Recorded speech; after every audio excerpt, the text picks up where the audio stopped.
அனைவருக்கும் வணக்கம். இன்றைக்கி கோதுமை இட்லியும் கோதுமை தோசையும் தான் பார்க்க போகிறோம். 1 கப் கோதுமை, 1 கப்பு பச்சரிசி, 1 கப்பு புழுங்கரிசியை முதல் 2-3 தடவை நல்லா வாஷ் பண்ணிவிட்டு, அதுக்கு பின்னாடி 1/2 கப்பு உளுந்தும் 1 ஸ்பூன் வெந்தயமும் போட்டு ஒரு தடவை கழுவி எடுத்து ஒரு 6 மணி நேரம் ஊற வச்சு, நான் மிக்சியில் தான் அரைச்சி எடுத்து நல்லா உப்பு போட்டு கலக்கி ஒரு 6 மணிலேருந்து 8 மணி நேரம் புளிக்க வச்சுக்கலாம். நான் மத்தியானம் அரைச்சி வச்சேன். நைட் இட்லி பார்த்தேன். சும்மா சூப்பராக பந்தாக இட்லி துணியில் ஒட்டவே இல்லை.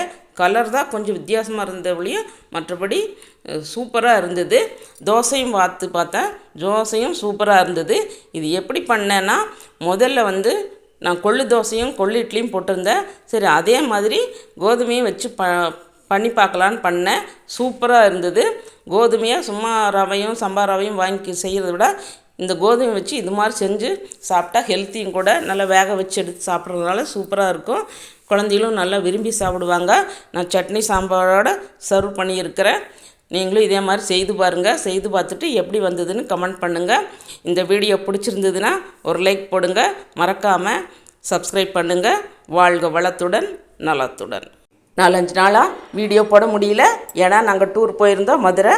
அந்த வீடியோ சீக்கிரமாக வரும்.